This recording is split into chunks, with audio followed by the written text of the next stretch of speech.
Rowan Voss had survived places that men were not supposed to survive, but the first thing that nearly broke him in Arkansas was not gunfire, not darkness, not the old ringing buried deep in his damaged ears. It was a farmhouse, a dead one. It stood at the end of a snow-choked dirt road, leaning under the gray winter sky like a thing too tired to keep pretending. The windows were cracked, the porch sagged. The barn behind it had one door hanging loose, rocking in the wind by inches, and beside Rowan's left boot, Dagger stopped moving. The Belgian Malinois lowered his head. His scarred side tightened beneath his coat, his claws pressed into the frozen ground. Then he stared at the front door, not growling, not barking, just staring. But what the dog did next shocked everyone. Before we start, make sure to hit like and subscribe to Kindness and K9 Legends. Where are you watching from? Drop your country name in the comments. I love seeing how far our stories travel. By the time Rowan Voss reached the porch, the last $10,000 of his life had already disappeared into the frozen earth beneath his boots, not literally. The money had gone through papers, signatures, county stamps, an old pickup title, a cashier's check folded once and slid beneath a pane of scratched glass at a rural office where the clerk had not looked at his face for more than 2 seconds. But standing there now, with snow gathering along the seams of his jacket and the Arkansas wind moving through the broken boards of the farmhouse like a breath through missing teeth, Rowan could feel every lost dollar under him. This was what $10,000 bought when a man had no family left, no steady work, no clean sleep, and no desire to explain himself to another landlord. A porch that bent under his weight. A roof with dark patches where shingles had peeled away. A pump in the yard frozen stiff beneath a sleeve of ice. 3 cracked windows staring back at him like blind eyes. Rowan stood still and let the place come to him the only way most things came to him now. Not whole, not sharp, but in pieces. The wind touched the right side of his face first. Cold, needling. Then came the smell of wet wood, mouse dust, rusted nails, and something older beneath it, something stored and forgotten. He heard almost nothing clearly. His hearing had been damaged enough that the world no longer arrived as sound but as pressure. A barn door did not bang in the distance. It pressed against the air in faint, uneven pulses. A loose length of gutter did not rattle. It trembled somewhere above him, a thin metallic shiver that he sensed more in his jaw than in his ears. His sight was worse in winter light. Too much white. Too much glare. The snow-erased edges, softened holes lied about distance. He could make out the farmhouse shape, the black mouth of the barn, the gray fence posts leaning like old men along the lane. But details slipped away unless he turned his head just right and gave them time. Time was something he had too much of now. Dagger moved beside him without a sound. The Belgian Malinois was not young anymore, but nothing about him looked harmless. His shoulders were still hard beneath his weathered coat, his ears cut upward into the cold. Along his left side, beneath the darker fur, the long scar pulled slightly when he moved, tightening the skin in a pale, uneven line. Rowan never touched it unless Dagger came close first. The leash ran from Rowan's left hand to Dagger's collar, but most days it felt more like an old habit than control. Rowan's fingers curled around it too tightly anyway. They always did when he stood before a doorway he did not know. The knuckles whitened, the tendons rose. Somewhere in his chest, his breathing shortened before he noticed it had changed. He forced his hand open. Dagger's head turned slightly, not toward Rowan's face, toward his hand. The dog's nostrils moved once, twice, then he faced the house again. "I know," Rowan said. His voice came out rough, unused, swallowed quickly by the weather. The first porch step gave under him with a soft, rotten dip. Rowan froze, Dagger froze with him. No bark, no whine. Just 4 paws locked into snow-dusted wood and a body angled forward, ready without being wild. Rowan shifted his weight back, testing the board with the edge of his boot. The old timber groaned beneath him. He waited, counting through the vibration in his legs. 1, 2, 3. The board held. He climbed. The porch smelled worse up close. Damp pine. Old leaves packed beneath the planks. A trace of animal nesting somewhere near the wall, stale and dry. The front door wore peeling green paint and a brass knob so cold it burned through Rowan's glove when he closed his hand around it. For a moment he did not turn it. There had been other doors. Barracks doors, hospital doors, motel doors. The door to his sister's house after the funeral, when he had stood outside with a duffel bag in one hand and no idea what to do with the food people had left in covered dishes. Doors always asked something of him. Enter, leave, explain, remember. This one asked only whether he had anywhere else to go. He did not. Rowan turned the knob. The door stuck first, swollen in its frame. He set his shoulder against it. Not hard, just enough. The wood scraped inward with a dry complaint, and cold air rolled out from inside the farmhouse, carrying dust, old ash, and the sour smell of rooms shut too long. Dagger stepped in F. His nails touched the floorboards with careful, separate clicks. He lowered his nose. His spine made one slow line from shoulders to tail. Rowan followed, boots crossing the threshold into a room that was colder than outside because houses were not meant to be empty. Empty houses kept cold differently. They held it in corners. They stored it in iron hinges and cracked plaster. They laid it across the floorboards and waited for skin. The front room was a blur of shapes, a collapsed chair near the wall. A stovepipe patched with foil, wallpaper peeling in long strips. Rowan moved one gloved hand along the wall, reading the house by touch. Plaster dust, a nail head. A crack wide enough to catch the tip of his finger. The barn waited somewhere beyond the rear windows. He could smell it even from inside. Old hay, wet wood, and rust. A working man might have seen possibility there. Rowan was not ready for that word. Possibility was too clean, too bright. This place was not a dream. It was the last line before nothing. He stood in the center of the room and listened with what remained of him. The house settled. The wind pressed along the window gaps. Dagger moved toward the kitchen. Rowan felt the leash angle gently across his palm. Not a pull, a question he followed. The kitchen floor dipped near the sink. The pump handle outside the window was frozen in place, bent slightly to one side. A cracked mug sat on the counter as if someone had set it down years ago and meant to come back before dark. Rowan's breath clouded in front of him, pale and brief. Dagger stopped near the pantry. Every part of him changed. His paws spread, his head lowered. The fur along the back of his neck rose in a narrow ridge. His lips did not pull back. He made no sound. But his body became still in a way Rowan knew better than any command. Rowan's left hand closed around the leash, too tight. His lungs forgot the next breath. The pantry door stood crooked, its bottom edge swollen from damp. Darkness showed in the crack beneath it.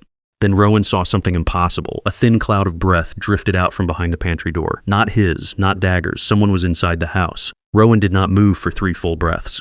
The first breath caught halfway down and stayed there, locked beneath his ribs. The second came through his nose, thin and sharp, carrying the smell of old flour, damp wood, winter wool, and something human beneath the dust. The third made his left hand close so hard around Dagger's leash that the leather edge pressed a line into his palm. Dagger stood between Rowan and the pantry door, not ahead of him, between. The Belgian Malinois had shifted without a command, his body angled across Rowan's knees, paws planted wide on the warped kitchen boards. His ears stood forward, his tail held still behind him. The ridge of fur along his spine remained lifted, but he did not lunge, he did not bark. He simply watched the crooked door as if the entire world had narrowed to the thin strip of darkness beneath it. Another cloud of breath slipped through the crack, small, shaking, alive. Rowan swallowed, and the motion scraped dry in his throat. In there? His own voice sounded strange to him, partly swallowed by the ringing in his damaged ears, partly flattened by the dead walls around him. He could not tell whether he had spoken too loudly or not loudly enough. No answer came, only a faint scrape from inside the pantry, cloth against wood, a shoe shifting. Dagger's claws pressed harder into the floor. One nail caught in a split board and clicked once. Then silence folded over the kitchen again. Rowan lifted his right hand toward the pantry latch. His left stayed on the leash. His fingers wanted to tighten. He forced them open by a fraction. "I'm opening the door," he said. Nobody has to move fast. The latch was cold enough to sting through his glove. For a second, the metal would not give. The door had swollen into its frame, just like the front door, as if the whole house had been holding its breath for years and had forgotten how to let anyone in. Rowan pulled. The pantry door dragged open 6 inches. A smell rolled out first, cold skin, wet wool. Fear held too long in too small a space. Dagger lowered his head another inch. Rowan opened the door wider. 2 people were crouched on the pantry floor beneath sagging shelves lined with empty jars and mouse-chewed paper. An old man sat with his back against a sack of hardened feed, one arm wrapped around a woman whose shoulders were folded inward so tightly she looked half her size. Their coats were thin. Their faces were pale from cold. Snowmelt had darkened the hems of their pants. The woman's hands were locked around something at her chest, a brass key, old, heavy. Worn smooth at the edges by years of fingers. The man blinked up at Rowan through round glasses fogged white at the rims. His mouth opened, but no words came out at first. His lower lip trembled once before he pressed it still. "We're sorry," he said finally. The words broke apart in the cold. Rowan caught only pieces. "Sorry, didn't know, no trouble." The old man tried to stand. His hand slapped against the shelf for balance. A row of empty jars rattled above him. His knees straightened halfway, then failed. The woman reached for him, but her own fingers shook too hard to hold much of anything. Dagger stepped forward, one pace, no growl, no bared teeth. Just one silent line of muscle and attention placed between Rowan and the strangers. The old man froze instantly. His eyes dropped to Dagger's chest, then to the leash, then back to the floor. "Please," the woman whispered. Rowan heard that word clearly. It cut through everything. He raised his hand, palm low, not toward them, not toward Dagger, just into the space between panic and mistake. "Easy," he said. Dagger did not look back, but his ears shifted once at Rowan's voice. The old woman's fingers tightened around the brass key until her knuckles showed pale through the thin skin. She was not looking at Rowan like a person caught stealing. She was looking at him like someone waiting for the next door to close. Rowan had seen that look before, in hospital corridors, at funeral tables, in mirrors. "What are your names?" he asked. The old man drew a careful breath. His chest lifted in shallow increments beneath his coat. "George," he said. "George Whitaker." He turned slightly toward the woman beside him. "This is my wife." Helen tried to nod, but the movement barely happened. A gray strand of hair had slipped loose from beneath her hat and stuck to the damp corner of her mouth. She did not brush it away. Both hands stayed around the key. Rowan glanced past them. No bags worth mentioning. A cloth sack, a folded blanket, a dented tin box tucked behind Helen's hip. Not thieves. Thieves took things. These two had brought almost nothing, and even that looked borrowed from a life that had already been emptied. His first instinct rose sharp and automatic: authority, a call, a report. A uniform at the door to make the situation clean on paper. "I should get the sheriff," Rowan said. The change in the pantry was immediate. Helen's mouth tightened so hard the skin beside it drew into fine lines. George lowered his eyes as though the floor had called his name. His hand slid from the shelf to his chest, fingers pressing into the worn buttons of his coat. "No," Helen said. Not loud, not dramatic. But the word carried a kind of exhaustion that made Rowan's breath shorten. George spoke without lifting his head. "We didn't break anything. Door was already open around back. We only needed one night. We thought nobody lived here." Rowan looked at the cracked jars above them, the dust on George's sleeves, the way Helen kept one thumb moving over the brass key in tiny repeated strokes. Dagger remained still, measuring every tremor in the pantry. His nose moved once, twice. His body did not soften, but he did not advance. Rowan let the silence stretch until the house seemed to settle around all four of them. Outside, winter pressed against the broken windows. Inside, an old couple waited on the pantry floor as though waiting was the last skill life had left them. Rowan loosened his grip on the leash. "They took your home," he said. "It was not a question." George's throat shifted. Helen closed her eyes, and in that small, cold kitchen with his last $10,000 buried in a ruin and a scarred K9 standing guard at his knees, Rowan understood. These people had not come to steal from him. They had come because everything had already been stolen from them. The coffee was so weak Rowan could see the bottom of the chipped mug through it. Not clearly, not the way he might have once, but enough to know the liquid had more memory of coffee than strength. It trembled in his hand when he carried it from the stove to the table, not because the mug was heavy, but because the kitchen floor had a dip in the middle, and his boots had to learn it one careful inch at a time. The stove worked only when it wanted to. It coughed heat in uneven breaths, warming one side of the kitchen while leaving the corners hard with cold. A blue flame shivered beneath a dented kettle. The metal pipe above it ticked, expanded, complained. Every few seconds, the wind slipped through the cracked window over the sink and moved the hanging strip of old curtain just enough to make Rowan turn his head. Dagger lay near the kitchen door. Not sleeping, his chest rose in slow, controlled movements. His front paws were stretched before him. His head rested low between them, but his eyes stayed open, dark and fixed on the table, where George and Helen Whitaker sat with both hands wrapped around their mugs as if heat could be held there long enough to matter. Helen had taken off her gloves, her fingers were red at the joints, stiff from cold, and the brass key now lay beside her mug on the table. She had placed it there carefully, parallel to the worn grain of the wood, as if even an object that small deserved order after a night spent hidden among empty jars. George held his coffee without drinking. The steam fogged the lower edge of his glasses. He blinked behind it. His shoulders were still hunched under his coat, though Rowan had told him twice he could take it off. Helen had not removed hers either. People who expected to be sent away did not undress for warmth. Rowan sat across from them. He said nothing. That helped. Silence, when it was not being used as punishment, could give a person room to gather the pieces of a sentence without cutting their hands on it. George tried first. "It started with the bills," he said. His voice was soft, but the kitchen held it. The broken walls, the frost-white window, the stove with its uneven flame, all of it seemed to lean closer. Helen looked down into her mug. "Mine," she said. George's jaw moved once. "Heart trouble, then the surgery, then medicine that cost more than groceries used to." Rowan did not nod too quickly. He had learned that some people took quick sympathy as proof they should stop talking. So he stayed still, one hand around the mug, the other resting open on his knee. Open for now. George continued in pieces. There had been a man from town, not a stranger. That was the part George seemed unable to step over cleanly. Someone they had seen at church suppers. Someone who knew Helen liked lemon pie and that George's left knee went bad in damp weather. He had come with folders, with printed forms, with a voice that never rose. "He said it was a bridge loan," George murmured. "Just to help us breathe." Helen's thumb moved against the side of her mug. "He said we could stay in the house," she added. Said no one wanted to see folks our age turned out. The smallest sound came from Dagger's throat, not a growl, a low shift of breath. Rowan's fingers twitched against his knee.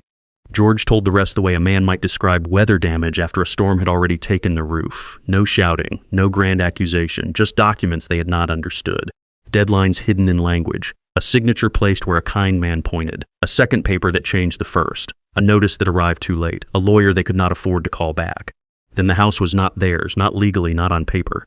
Not even though George had fixed the back steps himself 30 years ago, and Helen had planted roses along the fence with her bare hands in spring mud. The neighbors watched, Helen said. That was the sentence that changed the room. Rowan looked at her. She was not crying. Her face had gone still in that careful way people use when they have already cried somewhere private and decided not to spend any more of themselves in public. Her hand left the mug and touched the brass key, one fingertip resting over the round hole at the top. They watched from behind curtains, she said. Not all of them, but enough. George's mouth tightened. Helen kept speaking, not faster, not louder, just with her eyes on the table. I packed one suitcase. George kept saying we should take the photo albums, but the man said we had 15 minutes because the truck was coming and anything left behind would be considered abandoned property. Her throat moved. I folded the napkins before we left. Rowan's left hand closed. There was no leash in it now. Dagger's leash lay coiled on the floor near his boot, dark against the boards. Still, Rowan's fingers curled as if leather had slipped back into his palm. The knuckles rose pale beneath the skin.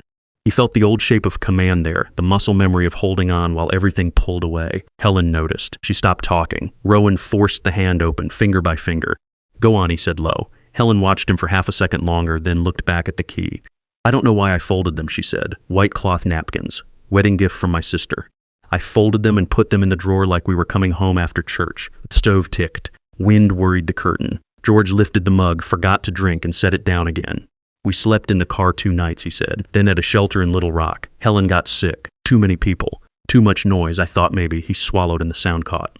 I thought maybe an empty farmhouse would be better than another room where we had to explain ourselves. Rowan listened. No interruption, no questions asked just to fill the space. Across the room, Dagger remained by the door, eyes open. His nose shifted when Helen reached into the pocket of her coat and removed a small paper-wrapped piece of bread. It was hard at the edges, torn unevenly, saved from somewhere, perhaps from breakfast 2 days ago or dinner the night before. Helen held it in her palm. For him, she said. Dagger lifted his head. Only that. His ears moved forward. His body stayed down. His gaze went from the bread to Helen's hand, then to Rowan. He did not take it. Helen's hand began to tremble. Not from fear this time, or not only fear. From the strain of offering something when almost everything had been taken. Rowan looked at Dagger, then at Helen, then back at the dog. Easy, Rowan said.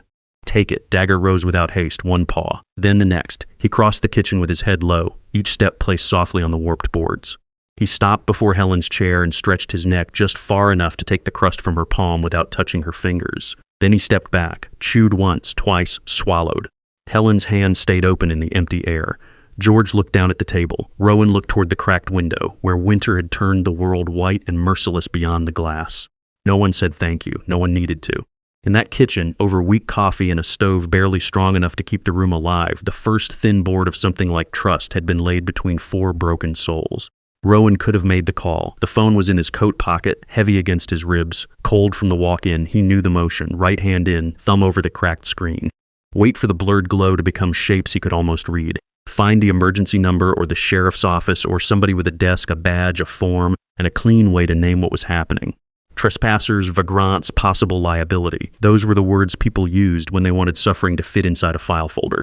George and Helen Whitaker sat at his kitchen table, though the kitchen was barely his, and the table had one leg shorter than the others. George's hands rested around the mug he had still not finished.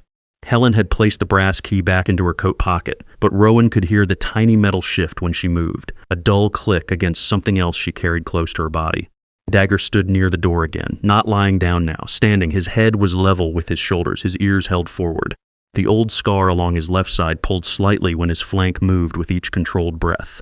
He was watching the room the way he watched new territory, not with trust, not with panic, only with the strict patience of an animal waiting for the next clear signal.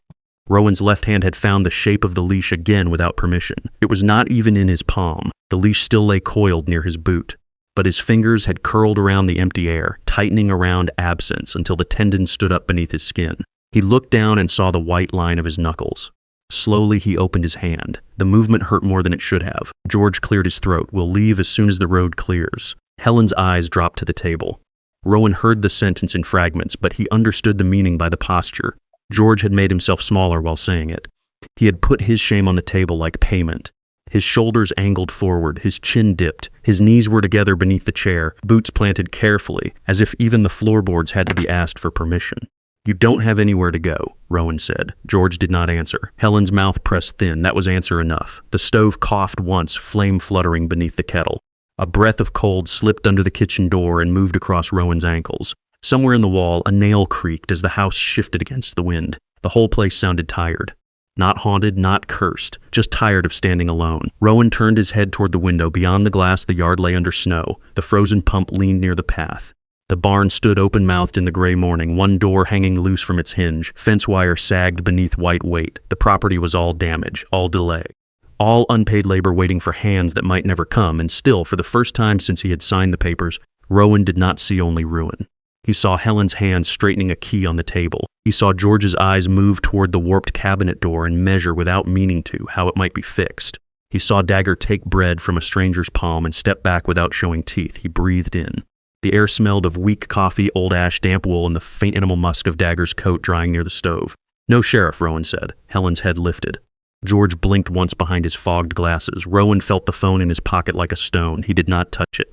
"I'm not calling anyone," he said. "Not today." George's lips parted. "Mr.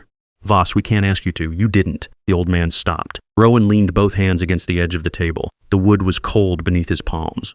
He could feel the grain, the knife scars, the slight wobble in the uneven leg. He kept his voice low because loudness had never made truth stronger. "This place is falling apart," he said. "The pump's frozen. The porch is rotten. The barn door is about to come down. I've got maybe 3 days of supplies if we're careful, less if we're not. I can't promise comfort. I can't promise heat in every room. I can't promise the roof won't leak when the snow turns to rain." George stared at him. Helen's fingers moved to her coat pocket again, finding the brass key through the fabric. Rowan swallowed. His throat felt dry.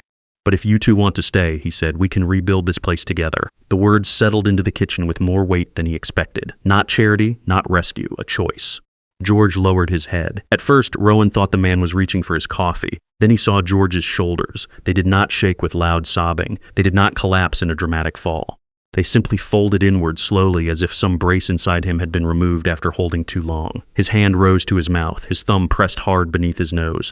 His glasses slid down slightly, and he did not fix them. Helen turned toward him, but she did not touch him right away. Her own face had gone pale and still. The skin beneath her eyes tightened.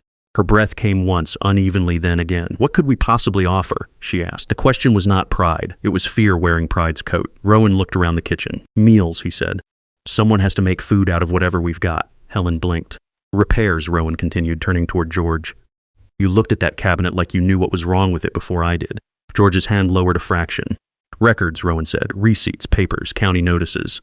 "I can't read small print for long anymore. Not without headaches." Helen's fingers tightened in her pocket. "Memory," Rowan said. "You know this county better than I do." He paused, then added quieter, "Hands. That's what this place needs. Hands that don't quit." For a long moment nobody moved. Then Dagger crossed the kitchen.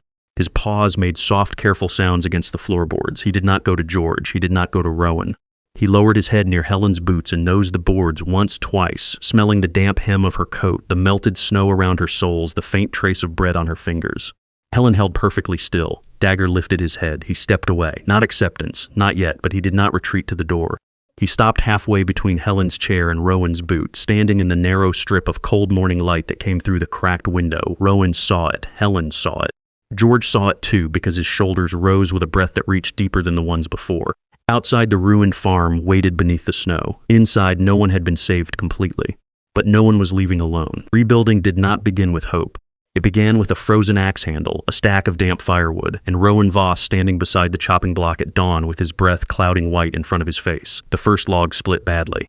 The blade struck off center, bit into the grain, and stayed there. Rowan felt the impact travel up through his wrists and into his shoulders, a dull vibration that settled behind his teeth. He stood over the block for a moment, jaw-clenched left hand flexing open and closed around nothing, while Dagger circled once through the snow behind him and stopped near the fence line. George came out 5 minutes later wearing Rowan's spare coat over his own. It hung too wide on him. The sleeves swallowed his hands until he pushed them back with 2 careful tugs. He did not say he could help. He did not ask permission either. He simply crossed the yard with slow, stiff steps, took one look at the axe buried in the log, and placed his palm against the wood. "Grain runs twisted," he said. Rowan turned his head slightly, finding George by the shape of his voice more than by sight. George braced the log with his boot, worked the axe loose, rotated the wood 2 inches, and nodded toward Rowan. "There," Rowan swung again. This time the log opened cleanly, not like victory, like work. By the end of the morning, their fingers had gone red and clumsy from cold. George's breath came hard after every third log, and Rowan pretended not to notice the old man pausing with one hand on his knee. Rowan's own damaged hearing turned the yard into a broken thing. The axe strikes arrived late, softened and flat. The wind vanished and returned without warning. George's cough appeared more as a movement in the corner of Rowan's eye than a sound. Dagger patrolled the fence line. Every morning, he did the same thing. He moved along the sagging wire with his nose-low paws punching dark marks into the crusted snow. At the far end of the yard, where blackberry canes had swallowed the slope behind the barn, he stopped near a collapsed root cellar door half buried beneath boards, leaves, and ice. He did not scratch at it that first morning. He only stood there, head lowered, body still, breath steaming close to the ground. Rowan noticed, then dismissed it. Probably mice, he said. Dagger's ears shifted once. The next day began with windows. Helen cut old feed sacks into strips and pressed them into gaps where the glass had cracked away from the frame. Rowan held the ladder steady while George climbed 2 steps, no higher, his knees trembling inside his trousers. George measured the frame with a thumb and 2 fingers, muttered numbers under his breath, then showed Rowan how to brace a loose pane with thin slivers of scrap wood. "Carpenter?" Rowan asked. George kept his eyes on the window. 41 years, he said. The answer came quietly, almost hidden beneath the scrape of wood against wood. Helen looked over from the table where she had begun sorting every item in the kitchen into small, disciplined groups. Nails in 1 chipped saucer, screws in a jelly jar, matches wrapped in cloth. Receipts flattened beneath a mug to keep them from curling. "He built half the porches on Cedar County Road," she said. George's ears reddened. "Not half. Near enough." Rowan said nothing, but later, when George handed him a hammer and guided his fingers to the right angle against the trim, Rowan listened. Not with obedience, with respect. That became the rhythm: morning firewood, midday repairs, evening inventory. Helen found 3 cans of beans, flour that had to be sifted twice, a sack of potatoes soft at the eyes, and enough rice for 4 careful meals. She made soup in a dented pot and stretched it with water, salt, and patience. She scraped browned bits from the bottom with a wooden spoon and made them matter. When Rowan apologized for how little there was, Helen set 4 bowls on the table and looked at him until he stopped. "Nobody apologizes for food that's shared," she said. After supper, she wrote numbers in a notebook with a pencil sharpened by George's pocketknife: supplies, fuel, nails, kerosene, what they had, what they needed, what could wait. Rowan sat beside the stove while she read the lists aloud for him. He did not tell her how much the small print hurt his eyes by afternoon. He did not need to. On the 3rd night, Helen placed the notebook under the better lamp without comment and began writing larger. Dagger lay near the door during meals, eyes open, scarred side turned toward the wall. When Helen moved too quickly, his head lifted. When George dropped a spoon, his front paws pressed into the floor and his shoulders rose. But each night, the distance between him and the table shortened by inches. No one celebrated the inches. They simply made room for them. By the 5th morning, the kitchen had changed. Not beautifully. The cracked window still wore feed sack bandages. The table still wobbled unless someone wedged a folded scrap beneath the bad leg. The stove still coughed heat in uneven bursts. But the cups had begun to line up beside the sink. Rowan's chipped blue mug, George's brown one, Helen's white cup with the hairline crack, and an old tin bowl placed below them for Dagger's water. Tools changed too. At first, Rowan left them wherever exhaustion dropped them. A hammer on the windowsill, pliers near the stove, the axe leaning wrong against the porch. George said nothing the first 2 times. On the 3rd, he cleaned each tool with a rag, laid them in a row on the kitchen table, and pushed them toward Rowan. "Tools last longer when they know where home is," he said. Rowan almost answered that tools did not know anything. Instead, he ran his fingers over the row. Hammer, pliers, screwdriver, file. Order beneath his hand. The next night he cleaned them himself. The farm did not heal in grand gestures. It healed in repeated motions. Helen folding cloth over rising bread dough. George sanding a rough board until it no longer caught skin. Rowan testing each porch step with his boot before trusting it with anyone else's weight. Dagger's paw prints appearing beside Rowan's at the fence, around the barn, near the pump, back to the porch. And every morning the same strange pattern. Dagger would patrol. He would reach the collapsed root cellar. He would stop, no bark, no whine, just stillness. Once Rowan stood 20 feet away with split wood stacked in his arms, watching the dog's shape through the pale blur of winter light. "What is it?" George asked from behind him. Rowan shifted the wood higher against his chest. "Nothing," he said. But Dagger's nose stayed fixed near the buried door, and beneath the snow, beneath the rot, beneath all that forgotten weight, the farm seemed to be holding its breath again. The truck arrived just after noon when the snow had begun to soften into gray slush along the wheel ruts. Rowan did not hear it clearly at first. The world gave it to him in fragments, a low pressure against the floorboards, a faint tremor in the spoon resting beside Helen's pot, Dagger's head lifting before anyone else looked toward the window. The dog had been lying near the kitchen door with his front paws crossed, eyes half open, scarred side warmed by the stove's weak heat. Then everything in him locked, his head rose. His ears cut forward, the ridge of fur along his back lifted in a narrow, bristling line. Rowan felt the change through the leash before his mind understood the reason. The leather, looped loosely around his left hand, went from slack to alive with tension, not a pull. Not yet, just a hardening, a message traveling from Dagger's body into Rowan's palm. something at the gate. Rowan stood too quickly. The chair legs scraped the floor and the kitchen tilted for half a second in his damaged vision. Light from the cracked window flashed white across the room. Helen's hand paused over the soup pot. George turned from the table, one hand reaching automatically for the cane prop beside his chair. "What is it?" Helen asked. Rowan did not answer. He could already feel his breathing changing. Shorter, higher, caught in the upper part of his chest. He looked through the window, but the winter glare scattered the yard into pale shapes. Fence posts, the pump, the open mouth of the barn, a dark block near the road, a truck. A man stepped down from it. Uniform, that was the first clear thing. Not the face, not the badge, not the name printed over the pocket, just the uniform. Dagger moved before Rowan gave a command. 3 steps to the door, silent, precise. His claws touched the floorboards, then the threshold, then the frozen dirt outside as Rowan opened the door and followed him onto the porch. Cold air struck Rowan's face with enough force to water his eyes. He blinked hard, trying to pull detail from the blur. The man at the gate raised one hand. "Afternoon," he called. Rowan caught the shape of the word more than the sound. The man's mouth moved. The tone seemed ordinary, maybe friendly, maybe official. Rowan could not trust tone anymore, not at a distance, not with wind pushing through the ringing in his ears. Dagger stood below the porch steps, his paws spread into the frozen mud. His claws pressed down until small crescents marked the dirt. His breath came low and tight, leaving short bursts of steam near his muzzle. His tail did not wag. It did not tuck. It held still, straight behind him, as if nailed to the cold air. "Easy," Rowan said. The word was for Dagger. It was also for himself. The man opened the gate and stepped inside. Dagger's body lowered by 1 inch, only one. But Rowan felt it like a door closing inside his own ribs. His left hand tightened around the leash until the leather cut against old calluses. His fingers remembered other leashes, other commands, other moments when a body beside him had waited for him to decide whether the world was safe. "Dagger," he said, quieter.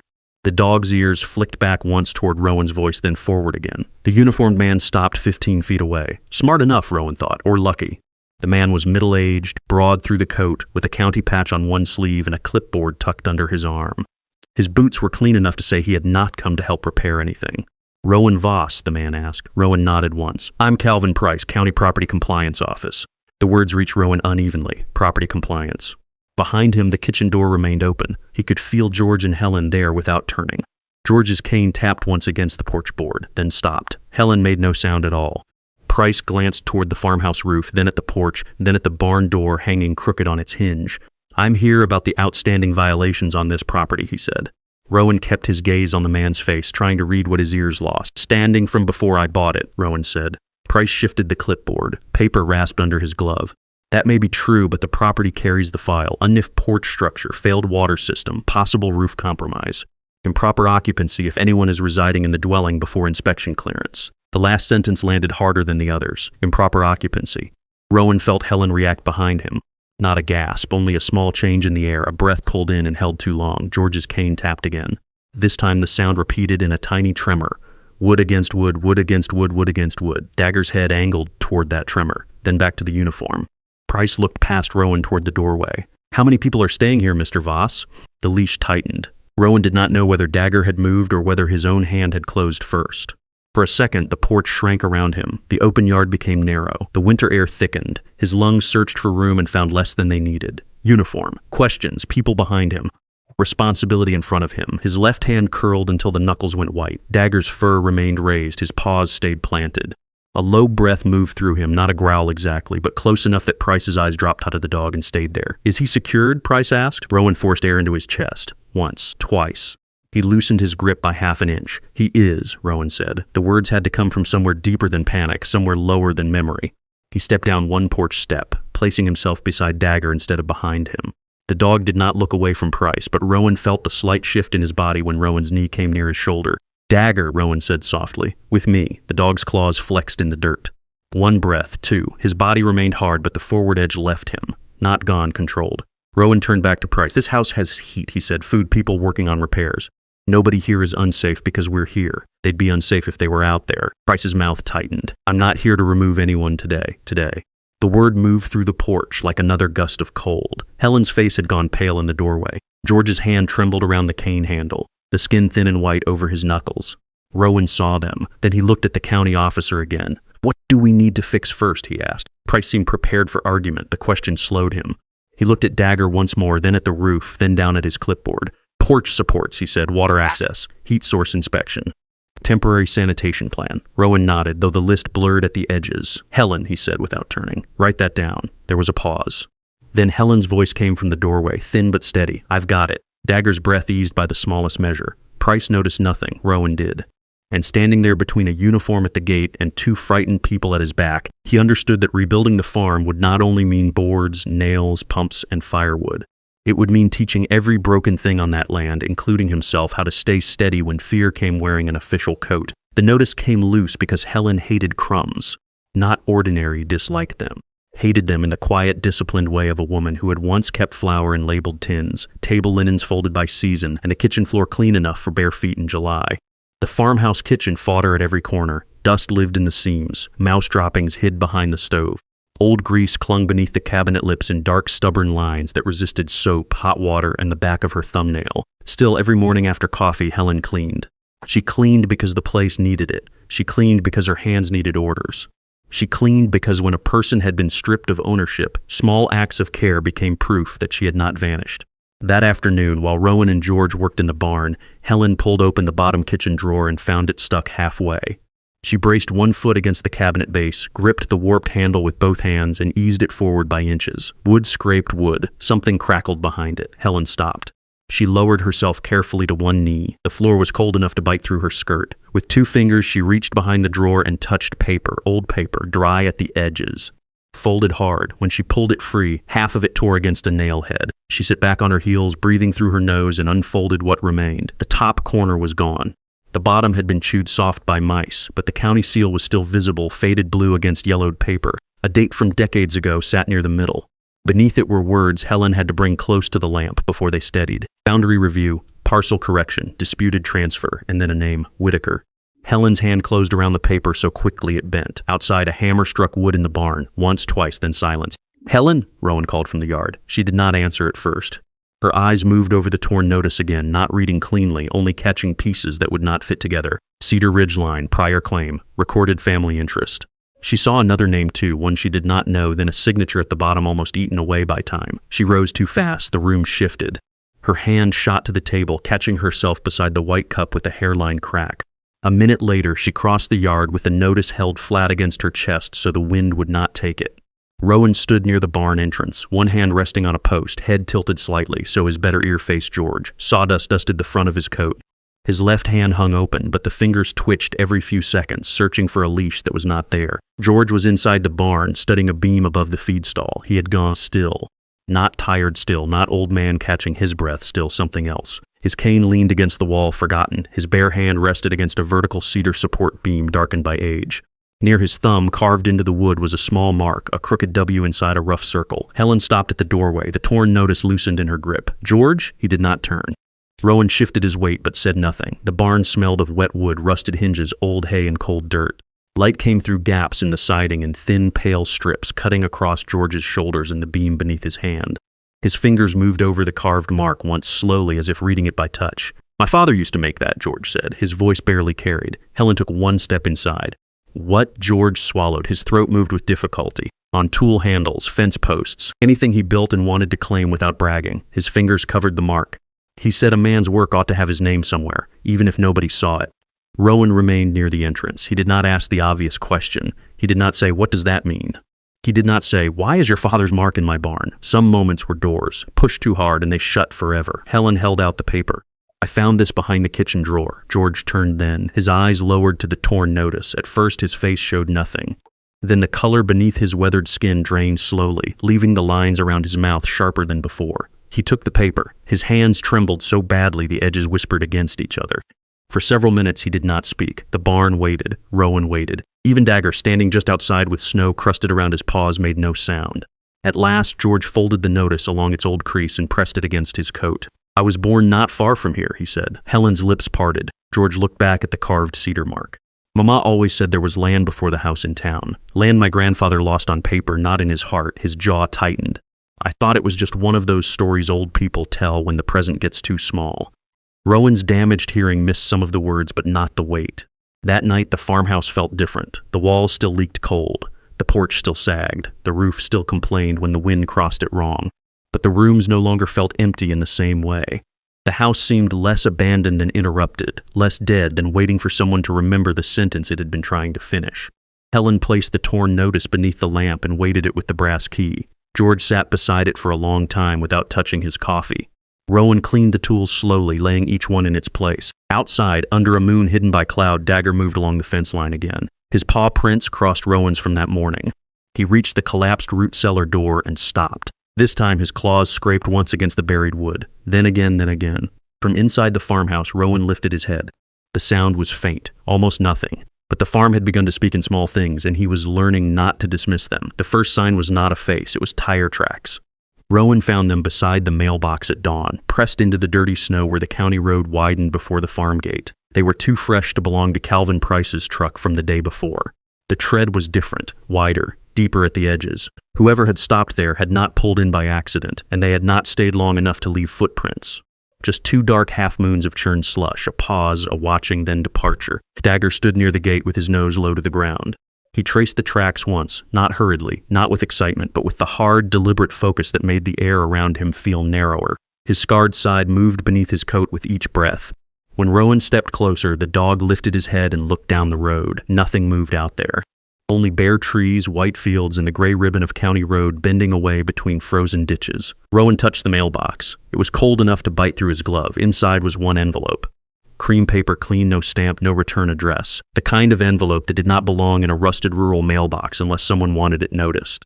Rowan carried it back to the house between 2 fingers. Helen was at the table, sorting their repair list into columns. George was shaving a warped strip of pine with slow, careful movements near the stove. The smell of wood curls mixed with weak coffee and the last of the onion Helen had stretched through 3 meals. When Rowan placed the envelope on the table, George's knife stopped. Helen looked at it for a long second before she reached for it. Her hand did not shake until she saw the handwriting. Then the tremor began in her thumb. "Don't open it if you don't want to," Rowan said. Helen swallowed. Her throat moved once sharply. George set down the pine strip. "No," Helen said. "They want us scared before breakfast. We might as well know what kind." She opened it with the edge of George's knife. The paper inside was folded twice. Helen read it first, her lips pressing flatter with each line. Then she passed it to Rowan, not because he could read it easily, but because the gesture itself mattered. The print blurred almost immediately. Small letters, legal phrases, polite poison, Rowan caught pieces, unauthorized shelter, elderly welfare concern, possible exploitation, contact immediately. Failure to cooperate. Helen read the rest aloud, her voice thin but steady enough to hold. "They say they are concerned for our safety," she said. "They say Mr. Voss may be interfering with our legal affairs. They say we should return voluntarily to discuss our options." George's jaw tightened. "There are no options," he said. The next sign came that afternoon. A dark truck rolled past the farm 3 times, slow, too slow. Rowan did not catch the engine clearly, but he felt Dagger's body change before the truck reached the bend each time. The dog would rise from wherever he lay, ears forward, paws silent on the boards, and move to the front window. No bark, no restless pacing. Just the same fixed stance, the same still head, the same nostrils opening once as the truck passed beyond the cracked glass. On the 3rd pass, Helen stepped away from the sink. She wiped her hands on her apron, though they were already dry. George reached for his cane and missed it the first time. No one said the name of the man from town. They did not need to.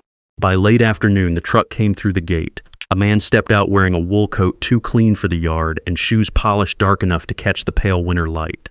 He shut the truck door gently. He smiled before he was close enough for anyone to greet him. That was the worst part, the smile. It did not reach his eyes. It did not warm his face. It sat there like a sign hung over a locked door. Rowan met him halfway between the porch and the gate. Dagger came with him. Helen stood on the porch behind them, one hand resting on the rail George had reinforced that morning. George remained just inside the doorway, cane angled beside his leg, his face partly shadowed by the dim room behind him. "Mr. Voss," the man called. The wind took part of it. Rowan caught the shape of his mouth, the rise of his brows, the practiced ease in his shoulders. "Yes, my name is Leonard Hale. I represent parties concerned with the welfare of George and Helen Whitaker. Parties concerned welfare." Words that wore clean shirts to do dirty work. Rowan kept his left hand open at his side. The leash lay loose through his fingers. Dagger stood beside him. Not ahead, not behind. His body was still. His head was turned slightly toward Hale. The fur along his neck had lifted, but he made no sound. Hale glanced at Dagger and chose not to come closer. Good, Rowan thought. "George and Helen are not available for whatever this is," Rowan said. Hale's smile deepened by a fraction. "I'm sure you mean well. But elderly people in vulnerable situations are often influenced by those around them." Behind Rowan, Helen's hand tightened on the porch rail. Rowan heard the sentence in broken pieces, but he heard enough: elderly, vulnerable, influenced. His left hand twitched. He opened it again. "They're guests," Rowan said. "Are they?" Hale tilted his head. "This property has active county violations, does it not? No full inspection clearance, questionable heat, questionable water.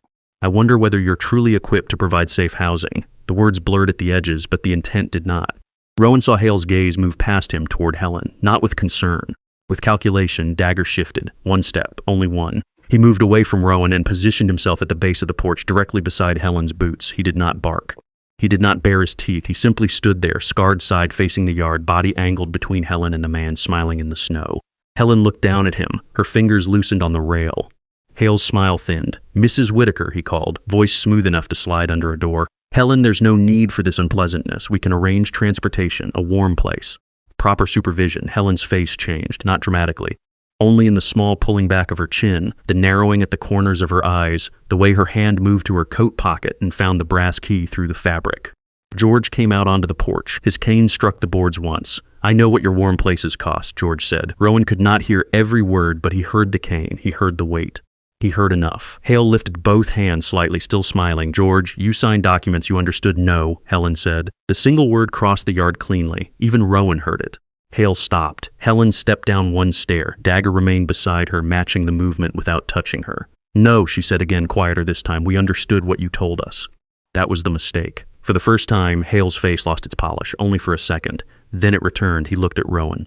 "You're involving yourself in a private legal matter." Rowan stood still until the ringing in his ears settled enough for him to trust his own voice. "No," he said. "I'm standing on my own land." Hale's eyes moved across the broken porch, the patched windows, the barn door, the sagging fence, the ruined farm that looked too poor to defend anyone. Then he looked at Dagger. The dog's claws were planted in the snow beside Helen's boots, still silent, still measuring. Hale took one step back. "I'll be in touch," he said. Rowan did not answer. They watched him return to the truck, watched the tires carve fresh lines into the slush, watched the road take him away. Only then did Helen breathe out. George's cane trembled once against the porch board. Rowan looked down at Dagger. The dog had not moved from Helen's side. And in the cold yard of that broken Arkansas farm, Rowan understood what Hale had truly come to say. They wanted George and Helen gone. Quiet, uneachable. But now there were 4 sets of tracks in the snow around the house, and one of them belonged to a dog who had chosen where to stand. Hale came back 2 days later with another man. This one did not smile. He had a square jaw, a dark overcoat, and gloves that looked too new for work. He stood half a step behind Hale at first near the truck, saying nothing while Hale spoke in that polished voice Rowan had already learned to distrust. The papers were different this time, thicker, folded in a clean envelope. Hale held them out like proof that kindness could be trespassing if the right words were printed above it. Rowan stood at the bottom of the porch steps with Dagger beside his left leg. The leash ran through his hand, loose but present. George was on the porch, one hand wrapped around his cane. Helen stood near the door, her coat buttoned wrong at the top because her fingers had stiffened when the truck came through the gate. Rowan caught fragments.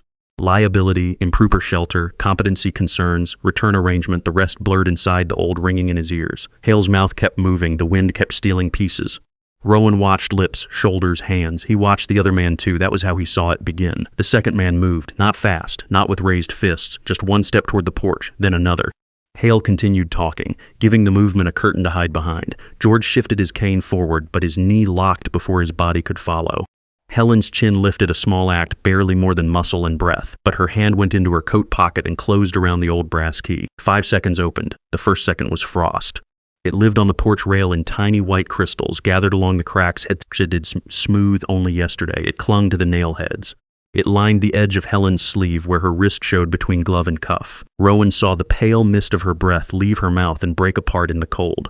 He saw the second man's boot rise toward the first step. The sole was clean at the arch, mud-packed near the heel. A city shoe pretending it belonged on frozen farm boards. Dagger's head lowered. The second was silence, not real silence. The world never gave Rowan that anymore. There was always the thin, high whine inside his skull, the broken pressure of wind, the uncertain thud of his own pulse. But around the porch, everything seemed to narrow until there were only bodies and distances. Helen stood 4 feet behind George. George was too slow. Hale was still speaking. The second man was close enough now that Helen could smell his wool coat and the sharp chemical bite of his gloves. Rowan's left hand tightened. Leather pressed into his palm. His knuckles went white. The third second was memory. Not a full picture, not a place. Just the old shape of responsibility slamming into him before he could brace. Someone behind him. Someone vulnerable. A command waiting in his throat, a dog at his side reading the change in his hand before any human could name it. His breath went shallow, his ribs locked. The porch became too small. The yard became too bright. The uniform was not there this time, but authority was. Paper authority. Polite authority. The kind that stepped close and expected frightened people to move backward. Dagger's claws scraped once against the wood, one sound, dry, small enough. The fourth second was Helen. Her fingers closed harder around the brass key in her pocket until the round head pressed into her palm. She did not step back. Rowan saw the effort of that stillness in the tendon rising along her neck, in the way her mouth held itself shut, in the slight tremor at the edge of her coat. She had stood before men with papers before. She had watched drawers emptied. She had folded napkins in a kitchen that no longer belonged to her. She knew how small a person could be made to feel without anyone laying a hand on them. The second man lifted his boot to the porch. The fifth second was Dagger. He moved without barking.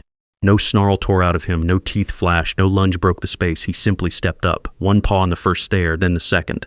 Then he placed his body between Helen and the man with the clean gloves. His scarred side faced Helen, his chest faced the visitor, his head stayed level, his ears were forward. His tail held still behind him. Every part of him was controlled so tightly that the control itself became the warning. The man froze. His boot hovered half an inch above the porch board.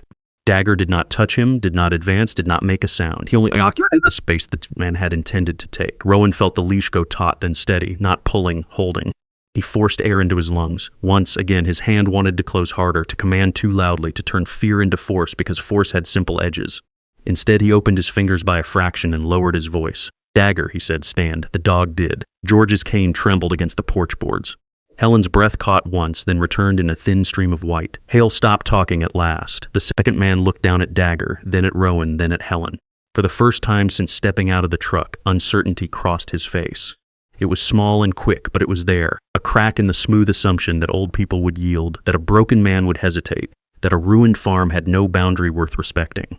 Rowan looked at him through the winter glare. "You don't step onto my porch without permission," he said. He was not sure how loud the words came out. It did not matter. They landed. The man lowered his boot back to the ground. Snow compressed beneath his heel. Dagger remained on the step, still, silent. Hale's jaw shifted once before the smile returned, thinner than before. "There's no need for hostility." Rowan kept his hand open around the leash. "There wasn't," he said. The yard held its breath. Then the second man stepped back, first one pace, then another. Only when he stood beside Hale again did Dagger turn his head slightly toward Helen, nostrils moving once near the hem of her coat, checking the tremor there without touching her. Helen's fingers loosened around the brass key. George lowered his cane tip carefully to the porch. Rowan felt his own breathing settle by degrees, not calm, not healed, but still under his command. 5 seconds had passed. No one had been struck. No one had shouted, but something had changed on that porch. Fear had come close enough to put a boot on the first step, and loyalty had met it there, silent and unshaking, until fear stepped back first. Rowan waited until morning to open the root cellar. Not because he wanted to. Because George's hands had started trembling after the porch incident, and Helen had spent the rest of that evening moving the brass key from one pocket to another, then back again, as if the metal had become too heavy to leave alone and too dangerous to hold. So they waited. At dawn, the farm lay under a hard white crust of frozen snow. The sky was low and colorless.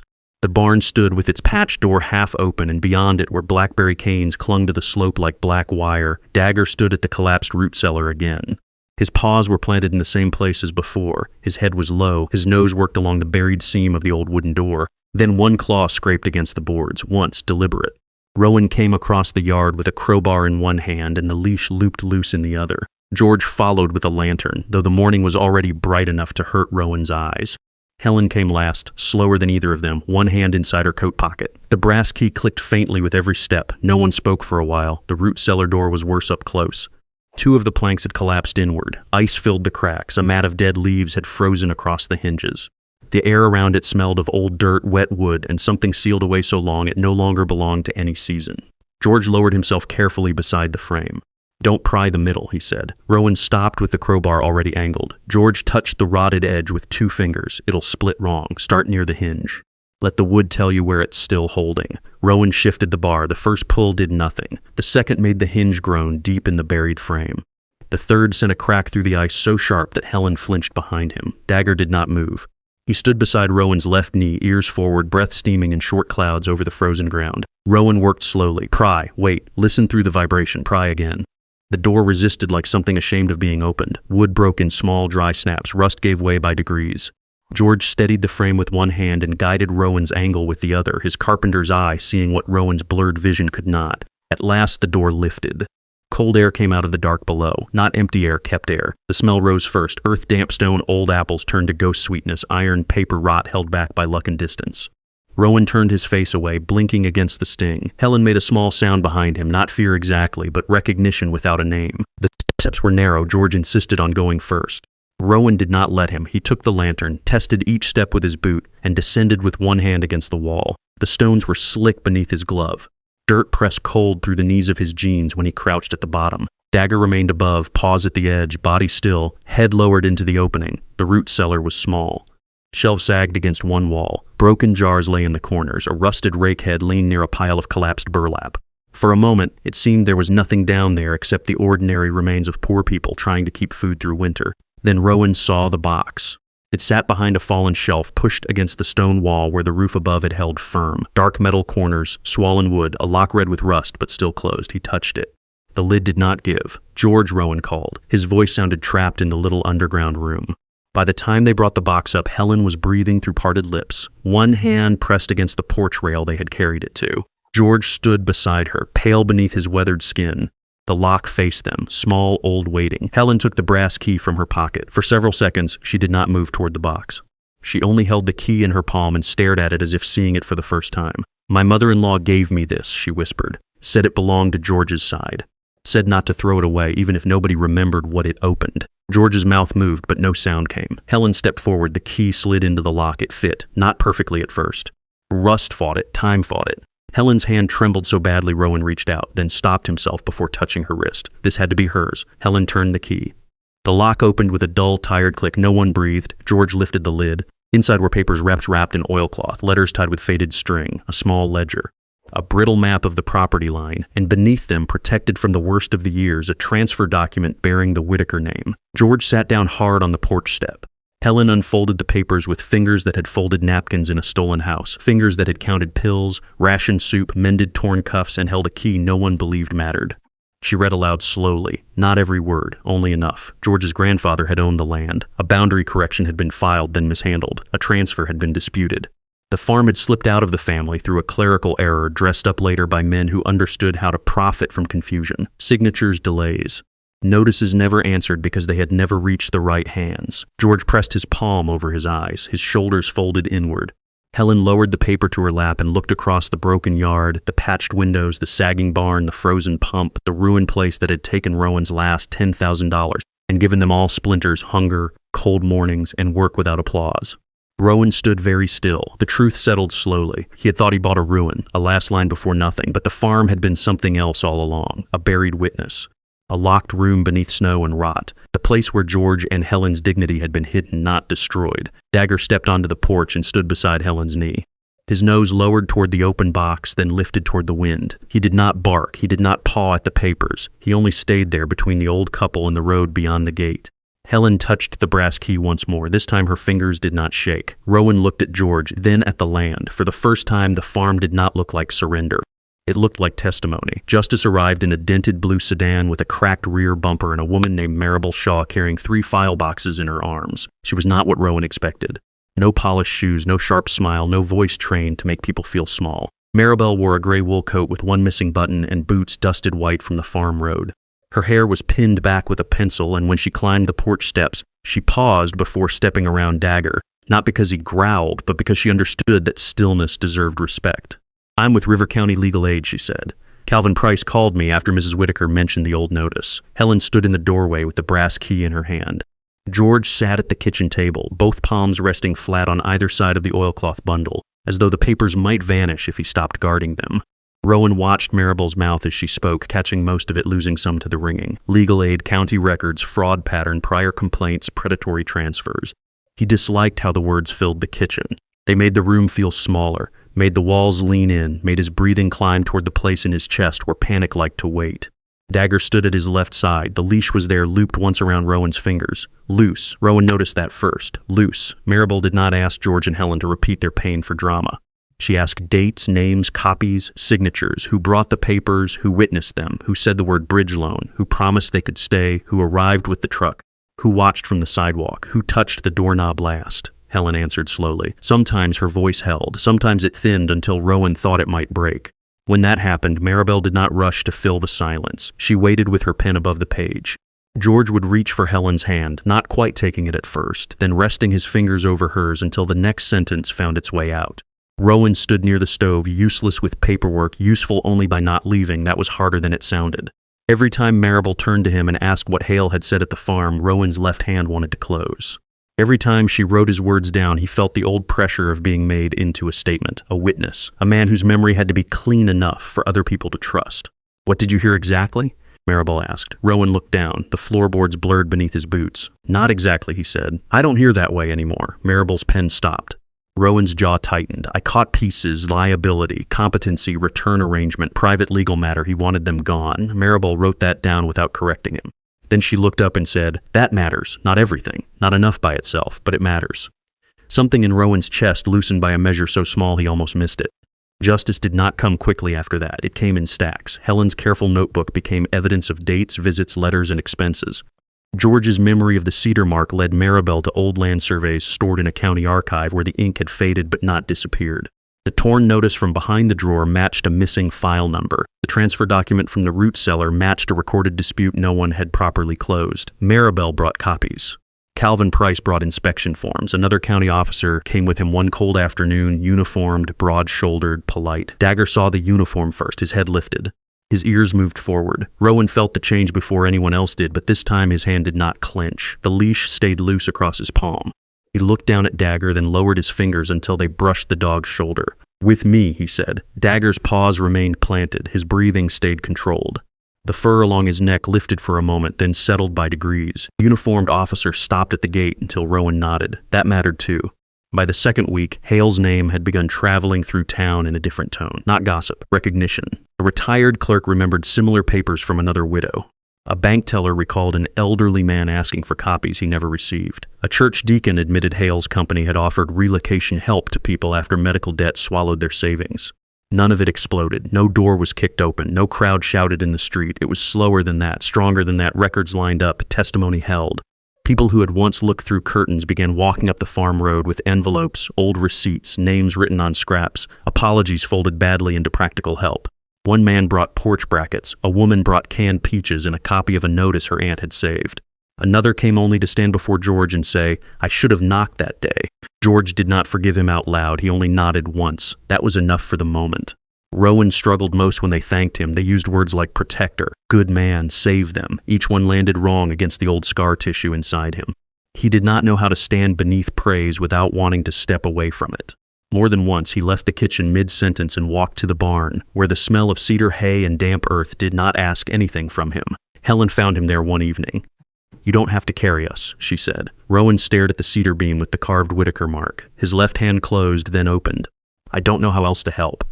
Helen stepped beside him, small and straight in her winter coat. "We're not asking you to be a weapon, Rowan." The words entered quietly, stayed. "We're asking you to stand beside us." Outside, Dagger's paws crossed the packed snow near the barn door. He stopped between Rowan and Helen, then turned toward the road, watchful but calm. The consequences came on paper first. A formal inquiry, a freeze on Hale's pending transfers, a review of George and Helen's case, then more complaints joined theirs. Names became files. Files became pressure. Pressure became action. It was not the kind of justice that made a man feel triumphant. It was the kind that made him tired at the table, surrounded by coffee cups, signatures, photocopies, and people refusing to disappear quietly. One night, after Maribel packed her boxes and left under a violet winter sky, Rowan stood on the porch with Dagger beside him. The gate was closed. The road was empty.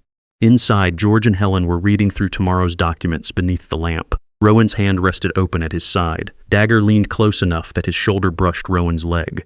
Not needing command, not asking for one, just standing there, and for once Rowan did not feel like the last man left after a loss. He felt like one person in a line of people holding the same piece of ground. Spring did not arrive all at once. It came in small permissions. First, the snow loosened its grip on the fence posts, sliding down in thin, dirty ribbons until the wire showed through again.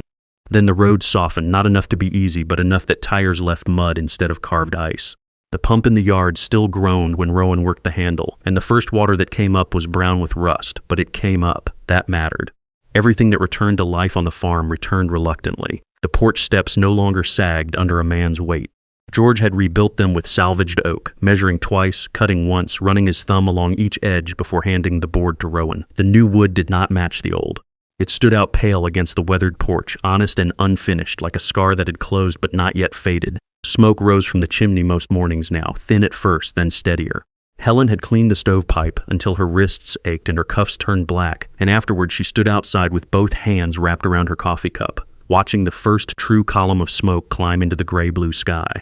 She did not say much. She only looked at it for a long time, her mouth held tight, her eyes shining in the cold air without spilling over. On the kitchen windowsill, seed trays caught the morning light, tomatoes, beans, marigolds.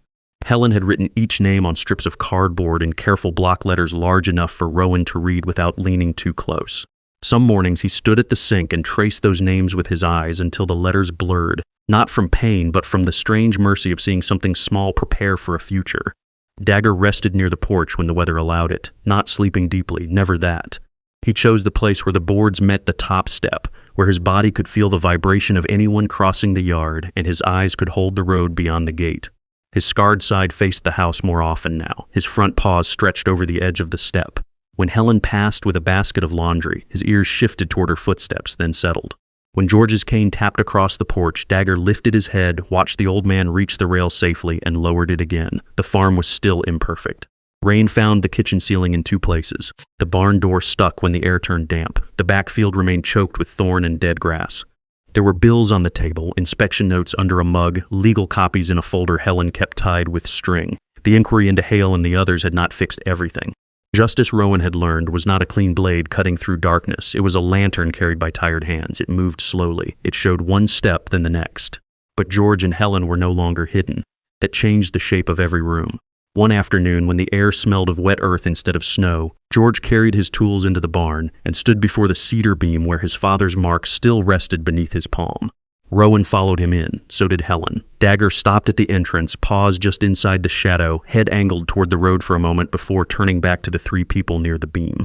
George took out his pocket knife. His fingers were stiff and the first cut came shallow. He paused, flexed his hand, then tried again. The blade bit into cedar with a soft curl of wood lifting beneath it. Rowan watched the movement more than the mark itself. George's thumb braced against the handle, his shoulder leaning in, his breath leaving through his nose each time the knife changed direction. No one rushed him. No one offered to finish. The old mark had been a crooked W inside a circle. George carved beside it, another W not identical. His hand was older than his father's had been. The line wavered at one edge. The circle was not perfectly round. But when he stepped back, the new mark stood there in the beam, fresh and pale against dark cedar. Helen reached for his hand. This time, George took it. Rowan's left hand closed once beside his leg, not hard, not from panic, just an old habit passing through. He opened it before the knuckles could whiten. That evening, Helen hung the brass key by the kitchen door. She used a small nail George had saved in a saucer and a strip of blue ribbon cut from an old dress hem. The key turned slowly after she let go, catching firelight along its worn edges. It was no longer buried in a pocket, no longer clutched in fear, no longer proof of something stolen. It hung where everyone could see it, beside the door that opened to the repaired steps, the muddy yard, the barn with the cedar marks, and the road that had once brought threats, but now sometimes brought neighbors carrying tools, seeds, or folded papers that helped set old wrongs straight. Helen touched the key with one finger. "A door can open twice," she said. George looked at her. Rowan looked at the floor. Dagger stood in the doorway, his head level, ears forward, body quiet in the amber light. Later after supper, Rowan stepped onto the porch alone. The air held the first softness of spring. Not warmth exactly, but the promise of it. Mud clung to his boots, wood smoke clung to his coat. Behind him, through the cracked but mended window, he could see Helen moving cups into a straight line beside the sink. George sat at the table sharpening a pencil for tomorrow's list. Dagger came out and stood beside Rowan's left leg, no leash, no command. The road lay empty beyond the gate. Rowan listened with what remained of his hearing. He felt the house through the soles of his boots, the faint shift of boards, the stove breathing heat through the wall, the living weight of others inside. He had come to this farm thinking it was the last line before nothing, but nothing had not been waiting here. Work had been waiting. Memory had been waiting.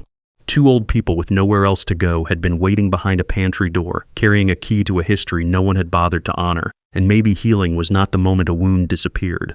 Maybe healing was what happened when broken pieces were not thrown away. A man with damaged eyes could still split wood, sign papers, steady his hand, and stand beside people who needed him without becoming a weapon again.